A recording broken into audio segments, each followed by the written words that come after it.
Do you wake up in the middle of the night with a cold sweat and wonder how LT cooks his beef ribs? Do you daydream about dry rubs? Do you watch all these Weber shows and go, that's just way too hard, and you want something simple and quick and easy and a little bit gammon?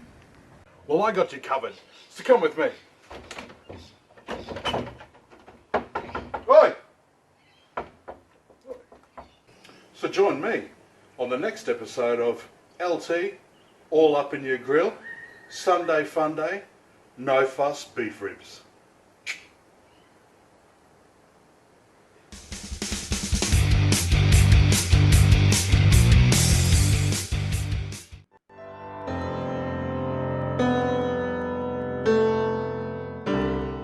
So hey guys, a lot of people have been hitting me up about you know, what kind of dry rub and that sort of stuff that I use on my ribs and that sort of stuff.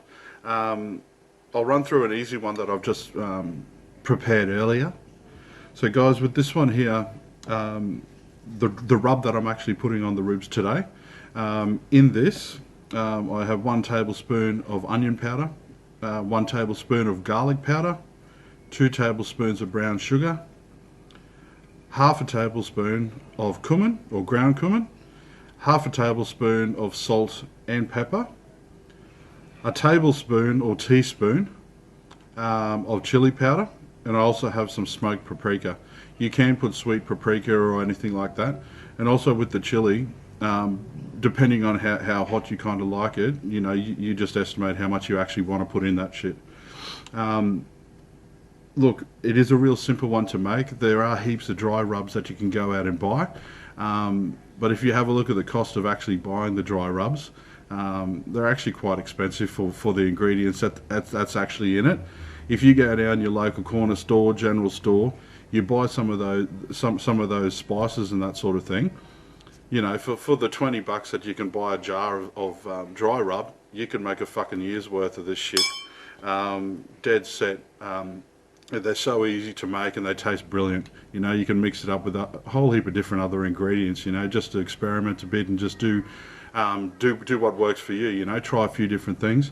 At the end of the day, if you don't have any of these like fancy spices or anything like that, hot tip from Uncle LT here is just salt and pepper.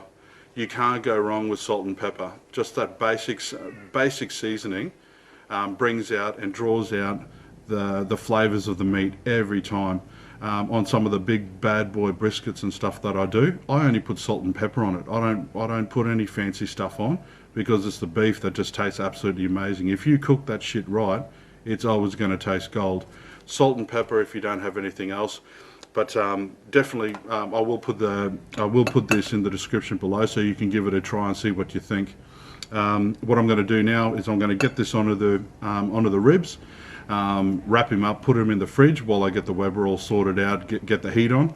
Ideally you want to, you know, let that marinate and let it sit, you know, for a couple of hours or even overnight, just to get the flavors right in there. But look, you know, if you're gammon and a big hungry hole like me, don't have time to fuck around, just put it on, get cooking.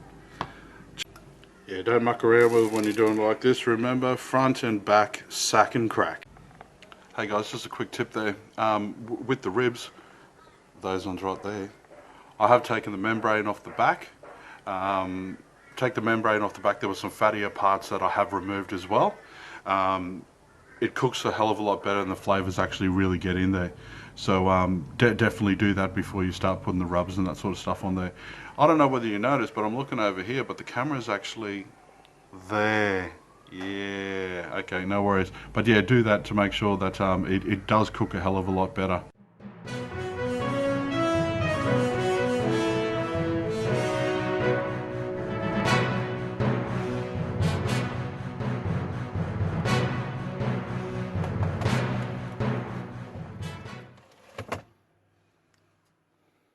Hey, how you going guys?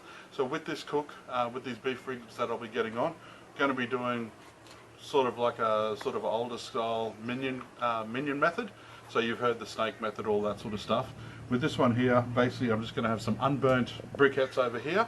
I've heated up a couple, which basically I'll just throw them straight on top, and through the duration of the cook, they'll all catch on It's sort of that way of getting the heat on for a longer period, especially with the longer cooks that you're doing. So I've got the ribs out at the moment. I'm just getting them up to just a room temp before I whack them on. Basically, there's going to be no gauges, no brakes, nothing on this one. It's going to be a set and forget. Once I whack those bad boys on, put the grill back on, whack the ribs. The tip for this one is I am going to whack the foil tray that I have the ribs in. I'm going to whack it straight over the heat source. I'm going to put some water in there, and that will actually help keep that moisture in there, but it'll help regulate the heat. I'm not going to worry about gauges or anything today. Once I get that on there, basically I'm going to spritz it every hour and take a look at it. I'm kind of thinking that it'll take about 4 or 5 hours for the ribs to get cooked. I'm not going to wrap them or anything. Just spritz them every hour and just take a look as we go. With this here, it's most importantly is get the smoking chips on straight away.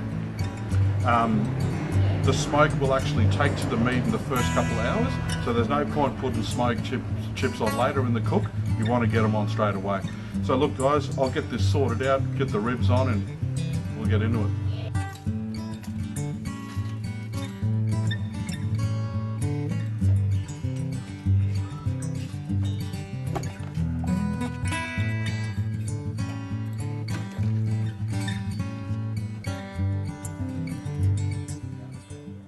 Hey guys, so we got this on water pan directly over the heat.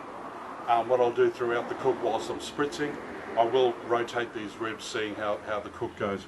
We're just going to whack this lid on and just see how it goes throughout the day. Time to crack open a beer and play in the backyard with the kids. Hey guys, how you going? So it's been about almost 4.5 hours. We're going to take a look at it now, see how she's doing. Oh! Have a look at that. Straight up, that's been 4.5 hours. That. Oh fuck, feel that. Yeah, I'd say they're definitely done. What I'm going to do with these bad boys now is I've whipped up a little bit of a barbecue sauce just to bring it home.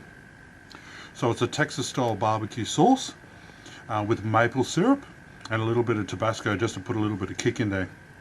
What I'll do is I'll just base it, rub it over, leave it for about 5-10 minutes, take them off and she's done. But just have a go at that.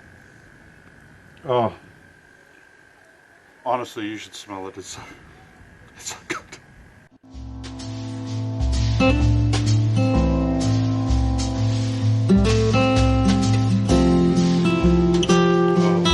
Have a go at it.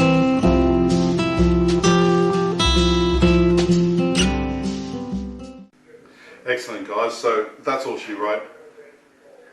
Hey Kessa, how you going? You finished your dinner?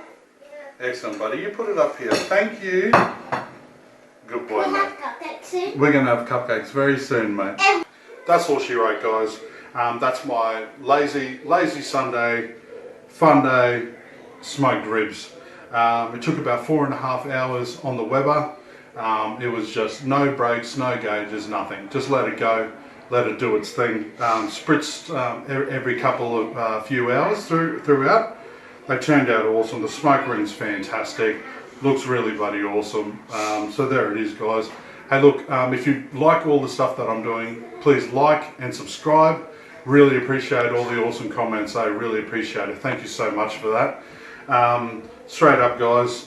Keep sharing it. Keep looking after yourselves and be kind to one another. Don't be a dickhead. Till the next episode, I'll see you when your bum cracks.